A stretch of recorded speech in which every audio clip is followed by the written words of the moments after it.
Uma excelente noite de sexta-feira, mais uma semana chegando ao fim. O mês de julho também está passando rápido e você, é claro, acompanhando na velocidade do tempo a informação que vai ao seu encontro, ao encontro do seu interesse aqui no JR23, com utilidade pública, com prestação de serviços. Claro, você também nos ajudando a construir cada dia um programa melhor. Sexta-feira, JR23 já começou, vamos agora conferir os destaques do programa de hoje. Franca chega às eleições 2026 com 241.715 eleitores aptos a votar no primeiro turno, marcado para 4 de outubro. Os partidos políticos têm de hoje até o dia 5 de agosto para realizarem as convenções partidárias e, a partir daí, não apenas lançarem as candidaturas oficiais, mas também apresentarem as alianças dos partidos para o pleito. Estudo feito por pesquisadores da Universidade de São Paulo acompanhou cerca de 1.000 moradores da capital paulista pelo período de 10 anos, de 2014 a 2024. Os resultados apontam que quanto maior é a vulnerabilidade social, menor é a prática de atividade física no tempo livre. A Copa do Mundo de 2026 chegou ao fim no domingo após estrear o formato com 48 seleções distribuídas por 3 países. Daqui a 4 anos, o torneio deve repetir a dinâmica ou até se expandir para 64 participantes, possibilidade considerada pela FIFA, Federação Internacional de Futebol. Bom, já deu para você perceber, né? Eu falei aqui durante todo o ano de 2026, com Copa do Mundo, também com eleições. Agora o foco todo voltado aí para a grande festa da democracia e a gente traz aí informações importantes, inclusive informações aqui de Franca, para você que já está aí agora também acompanhando a preparação, né, do calendário eleitoral que está em pleno vigor. Rápido intervalo e já a gente conta tudo para você. O maior perigo da sua casa pode estar onde você nem imagina. Fique atento com o mosquito da dengue. 80% dos criadouros estão nas residências. O governo do estado de São Paulo já está fazendo a sua parte. Faça a sua também. Elimine a água parada.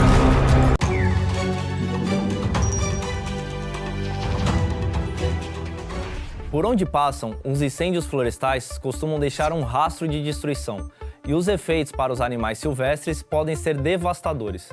O fogo altera o ambiente natural das espécies, prejudicando a procura por abrigos, alimentos e até parceiros reprodutivos. As espécies que se abrigam em lugares específicos, como tocas subterrâneas ou ninhos em árvores, são diretamente afetadas. As áreas atingidas por grandes queimadas costumam demorar muito tempo para se recuperar, dificultando a recolonização e reduzindo algumas espécies nativas. Em casos graves, os incêndios podem levar até mesmo à extinção de espécies inteiras, especialmente as mais lentas, como alguns insetos, répteis e anfíbios, que não conseguem fugir rapidamente. Já os animais que conseguem sobreviver têm que lidar com outros tipos de ameaça, como predação por espécies invasoras e a competição por recursos, que se tornam escassos. E se você avistar uma fumaça suspeita, informe imediatamente as autoridades. Faça a sua parte e proteja o meio ambiente. E lembrem-se, a defesa civil somos todos nós. Você sabe o que é biometria? É uma tecnologia que reconhece pessoas a partir de traços únicos, como as linhas do rosto e a impressão digital. A biometria é uma forma segura de identificação. Por isso, desde 2008, a Justiça Eleitoral faz o cadastramento biométrico. E você, já fez? Hoje, mais de 100 milhões de eleitoras e eleitores podem usar as digitais para votar na urna eletrônica. E tem mais! Com a biometria registrada, sua foto aparece no e-título e você pode usar como documento oficial na hora do voto. O cadastro da biometria é gratuito e só pode ser feito presencialmente. Procure o cartório eleitoral ou acesse o site do Tribunal Regional Eleitoral de seu estado para fazer o agendamento. Biometria é mais proteção para você e para o seu voto.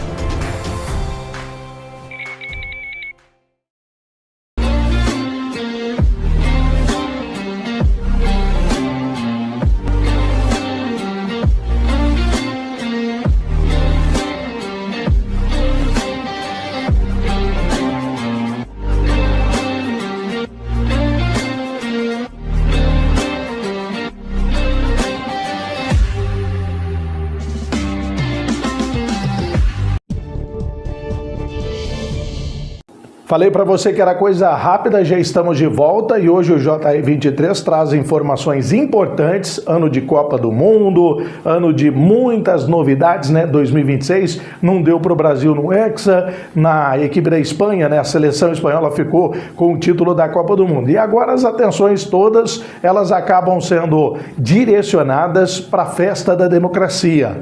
Pois é, eleições 2026 e nós teremos aí a escolha de presidente, deputados, senadores e governadores em outubro, mas o calendário eleitoral tem aí uma série de regras e esse calendário já está em vigor. Só para você ter uma ideia, em Franca são mais de 241 mil eleitores que estão aptos para irem às urnas. Franca chega às eleições 2026 com 241.715 eleitores aptos a votar no primeiro turno, marcado para 4 de outubro. Neste ano, serão escolhidos presidente da República, governador, senadores e deputados federais e estaduais. O município conta com 2 zonas eleitorais, 73 locais de votação e 730 sessões distribuídas pela cidade. Segundo dados do Cadastro da Justiça Eleitoral e da Central dos Cartórios Eleitorais da cidade, a 46ª Zona Eleitoral concentra 119.247 eleitores, com 41 locais de votação e 351 sessões. Já a 291ª Zona Eleitoral tem 122.468 eleitores, divididos em 32 locais e 379 sessões. O levantamento aponta ainda 52.577 títulos cancelados e 4.032 suspensos em Franca. O prazo para tirar, transferir ou regularizar o título de eleitor terminou em 6 de maio. Em todo o país, 158.745.463 eleitores estarão aptos a votar no primeiro turno das eleições de 2026. Segundo o balanço do TSE divulgado nesta segunda-feira, o número representa um crescimento de 2.291.452 pessoas, com 1,46%, em comparação com o ano de 2022. O estado de São Paulo segue como o maior colégio eleitoral, com 34.104.226 eleitores, 10,32%, Rio de Janeiro, com 12.857.008,10%, Bahia, com 11.321.005, 7,13%, e Paraná, com 8.609.026, 5,42%. Juntos, os 5 estados reúnem 83.268.916 eleitores, o equivalente a 52,45% do eleitorado brasileiro. É importante, né? A arma que você tem fazendo aí o exercício da sua cidadania. Bom, os números também foram divulgados pela Justiça Eleitoral em relação ao eleitorado no Brasil. E os jovens fazem uma boa parte da parcela do eleitorado. Muitos deles vão votar pela primeira vez. Assim que completou 18 anos, Nicole reuniu os documentos e agora tem nas mãos o primeiro título de eleitor. Para mim é um privilégio e uma grande responsabilidade participar desse processo, mesmo que seja apenas com voto. E como mulher também é uma forma de celebrar as mulheres no passado que lutaram para eu exercer esse direito. A história de Nicole se soma de milhões de brasileiros que passam a integrar oficialmente o eleitorado. Segundo o Tribunal Superior Eleitoral, mais de 158 milhões de pessoas estão aptas a votar nas eleições 2026. São quase 2.300.000 eleitores a mais do que em 2022, um crescimento de 1,46%. Entre os novos eleitores, mais de 3,5 milhões têm até 18 anos. O Nordeste concentra o maior número absoluto desses jovens eleitores. Já a região Norte foi a que registrou o maior crescimento proporcional do eleitorado no país. E agora nós estamos sentindo, né, a interiorização do país. Agora o Brasil está mais Brasil, mas ele está mais autêntico em relação a toda essa diversidade populacional que agora faz parte desse eleitorado.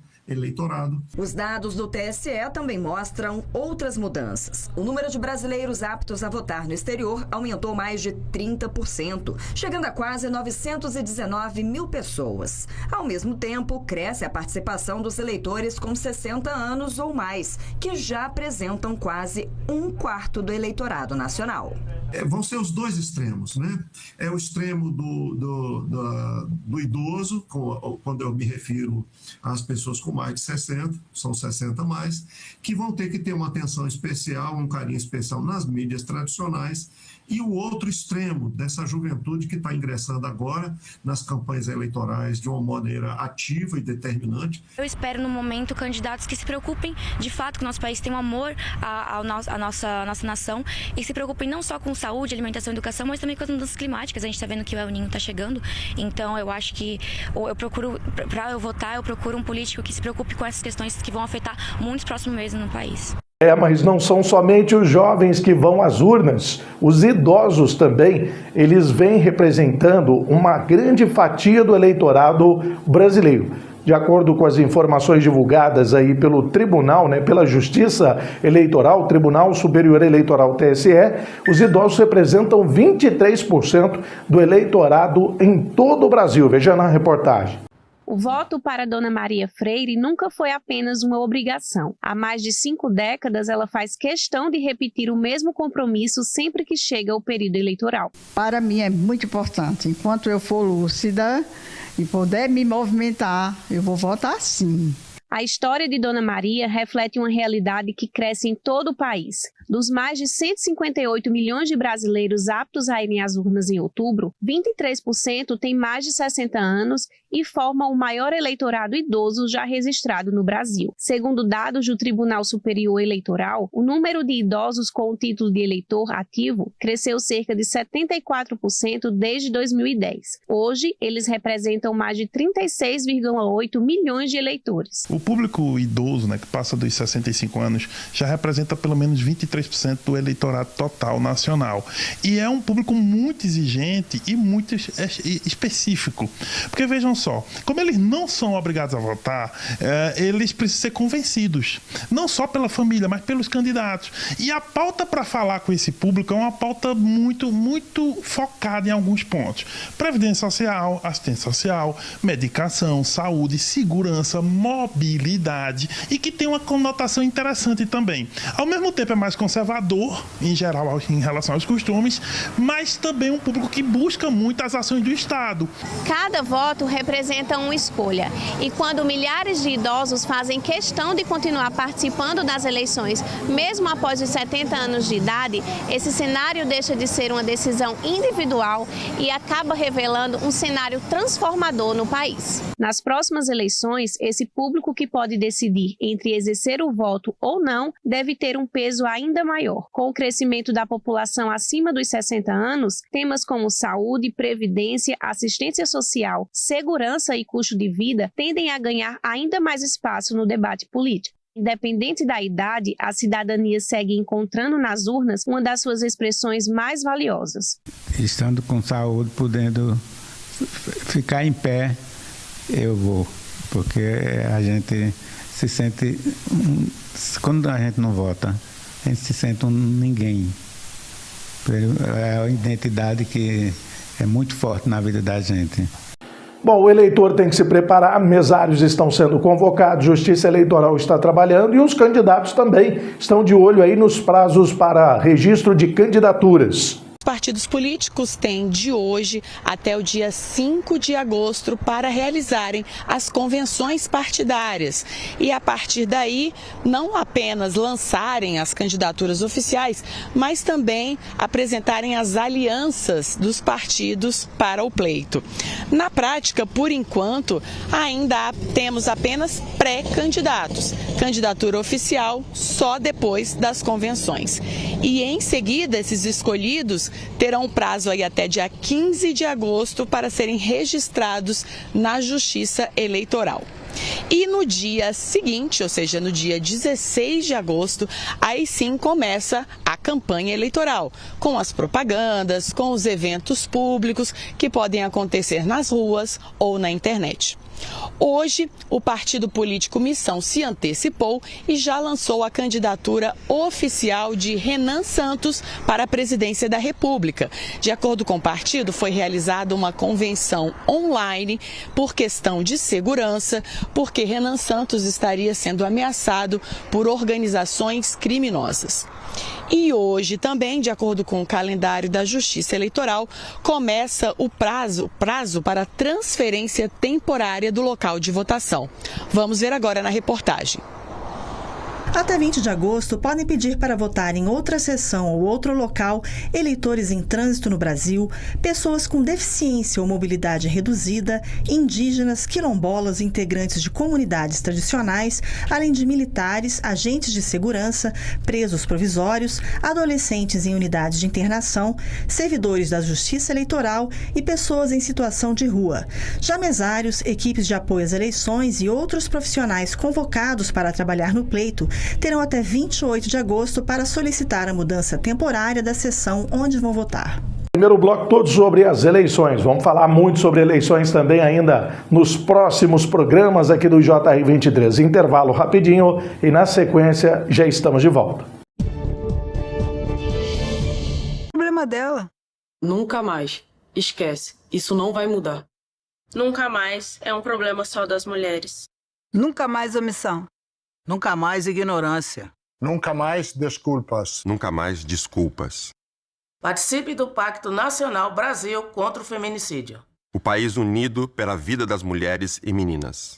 Todos juntos por todas. O licenciamento do meu carro venceu e eu caí na Blitz. Como assim? Helena, eu deixei pra última hora com medo de fila e perdi o prazo. Acorda, João. O licenciamento agora é digital, feito pelo celular. Até o pagamento é pelo Pix. E pra receber o documento, Helena? Sai na hora e vai pro seu celular. E a validade é oficial. Que ótimo, já tô fazendo. É instantâneo e o seu carro não é removido. Ufa, tá feito. Tô liberado. Tcharam, vamos tomar banho outra vez. Nananana, oh, oh. Ai. Milhares de crianças não têm água pra tomar um banho. Não tem água pro banho. Vamos ajudar o Unicef. Um Pix é um pingo. De pingo em pingo a água vai chegar. Meu pé, meu querido pé, oh, vai brilhar. Vem ajudar, vem. Ô, Sô, você está acostumado a me ver aqui contando uns caos, umas piadas, fazendo o povo rir, né? Pois então, mas hoje aqui a prosa é séria. O Hospital do Câncer de Franca é um lugar onde a coisa é pra valer mesmo. Lá é sério. Lá eles tratam de câncer de bebê, de jovem, de adulto e de idoso. Como nós falamos na roça, de mamã na caducando. Eles acolhem todo mundo. E é por isso que eu tô aqui, pra modo de pedir a sua ajuda. Vamos ajudar o Hospital do Câncer de Franca e cuidar de quem precisa, senhor. Então, meu povo, bora doar, que ajudar é coisa séria, mas não precisa ser sem graça também, né? Bora fazer esse bem acontecer, mexer o doce pra não azedar, bora pra riba que pra baixo é contramão. Então partiu ajudar o Hospital do Câncer de Franca. Seja um parceiro do bem, senhor, porque ajudar é sempre uma coisa boa. Né não? Acontecido.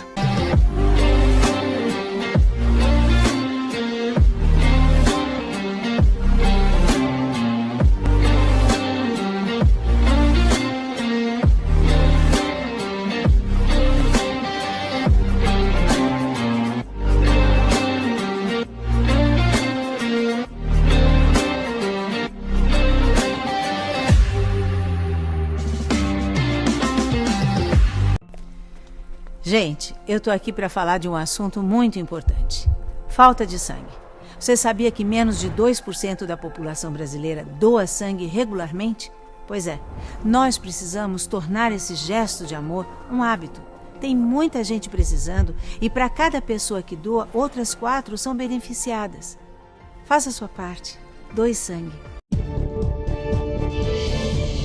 Segundo bloco do JR 23, vamos falar sobre saúde e atividade física, que tem que caminhar juntos, né? Mas nem sempre isso é possível. Você deve conhecer alguém aí que fala, Samuel, eu gostaria de praticar uma caminhada, fazer alguma atividade física. Porém, não tenho condições, não dá tempo, tenho que trabalhar. E muitas vezes a gente sabe, né, como a vida é corrida para muitas pessoas. E é exatamente esse retrato da desigualdade, até para quem quer fazer atividade física. Veja só na reportagem. Fábio pratica vários esportes quase que diariamente, sempre que possível no parque. Pratico corrida, musculação, jiu-jitsu e ciclismo. Qualidade de vida, longevidade e manutenção da capacidade cardiovascular e condicionamento físico. Isaac também está no parque diariamente, mas para trabalhar.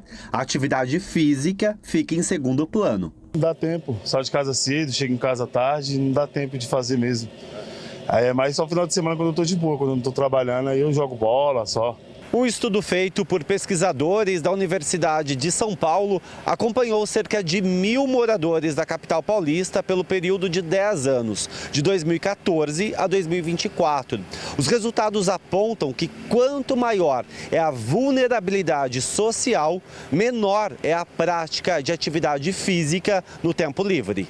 Em 2014, 51% dos homens brancos e com alta escolaridade praticavam atividade física no tempo livre. Em 2024, o índice subiu para 65%. No grupo mais vulnerável, formado por mulheres negras, pardas ou de minorias étnicas com baixa escolaridade, apenas 29% praticavam atividade física em 2014. Em 2024, o percentual chegou a 39%. Michele entrou na academia faz 2 anos, mas nem sempre consegue manter a rotina de treinos. Esse período é muito puxado para mim, então como eu pego sábado e domingo de segunda a sexta, então o organismo não aguenta. E se eu chegar lá e não render o treino, não compensa para mim estar indo. Para os pesquisadores, a atividade física de lazer depende de recursos que são distribuídos de forma desigual, como tempo livre, renda, acesso a parques e segurança nos bairros, por exemplo. A prática de atividade física no tempo de lazer, que é muito importante para a saúde pública, ela não é só vontade das próprias pessoas, ela também depende de condições sociais, como essa que nós identificamos. Mais um intervalo rapidinho na sequência. Claro, informações do mundo da bola. Vamos falar de Copa do Mundo. Como assim? Copa do Mundo acabou, mas tem novidades também para você aqui com reportagem especial. Eu peguei da época que a gente jogava com estádios vazios. Uma vez ou outra passava uma entrevista na TV, uma vez ou outra falava de futebol feminino. Na verdade, muitas vezes falavam somente quando era próxima à Copa do Mundo, Olimpíada, grandes competições. Hoje a gente vê uma crescente, a gente vê que isso está incluído no cotidiano. A gente consegue tocar o coração daquela criancinha, da criança ao idoso e todo mundo empolgado falando de futebol feminino.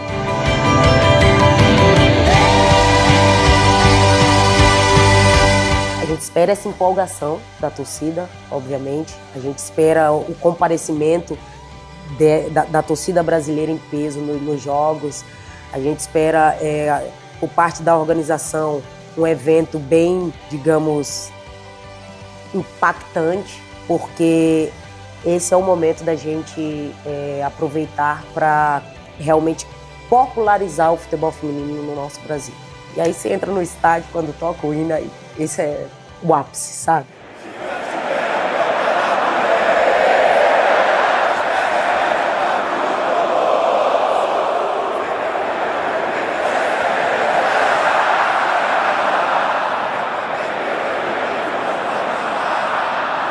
Foi o que a gente sempre sonhou, né? De ir para o estádio, de ver futebol feminino no Brasil e tá lotado.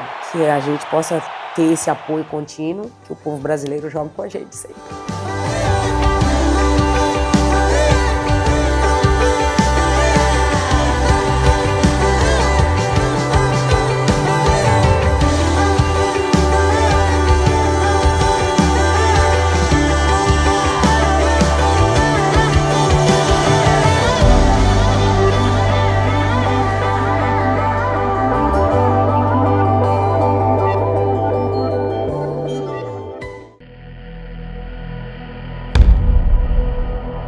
Minha terra tem basquete, tem história e tem chuá.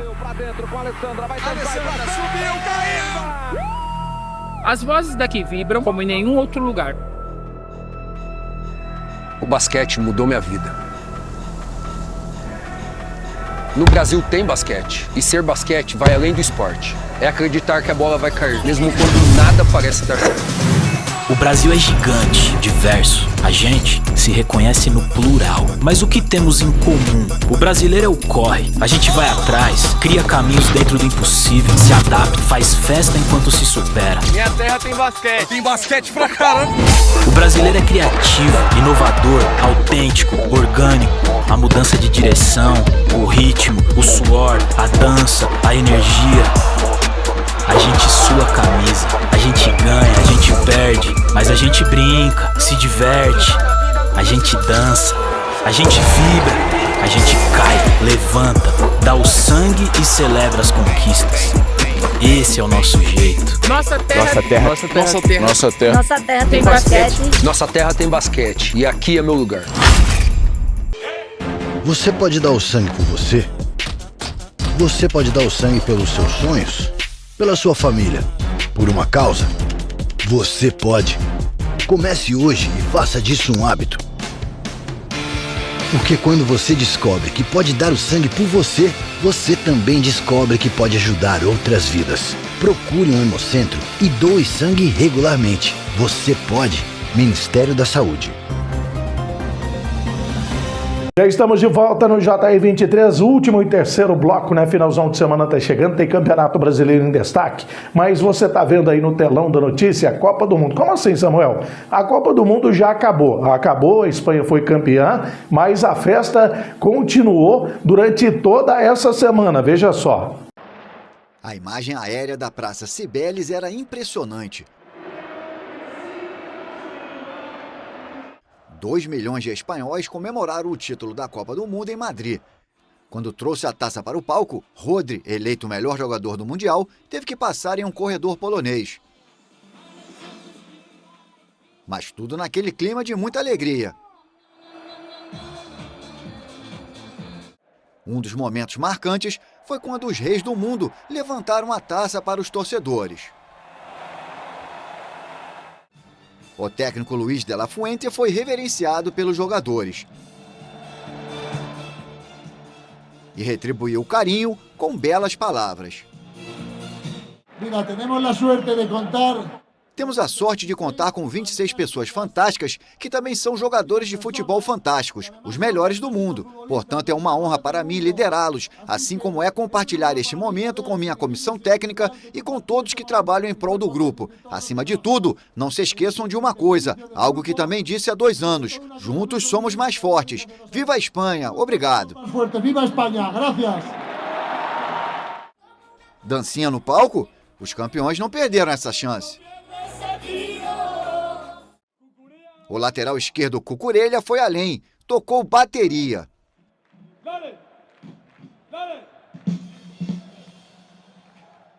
Autor do gol do título na decisão contra a Argentina, Ferran Torres foi um dos mais festejados. Rodri lembrou que ele já foi muito criticado e até puxou um coro para homenageá-lo. No meio da torcida, o clima também era de enorme alegria e orgulho pelo 2º título da Espanha em Copas do Mundo.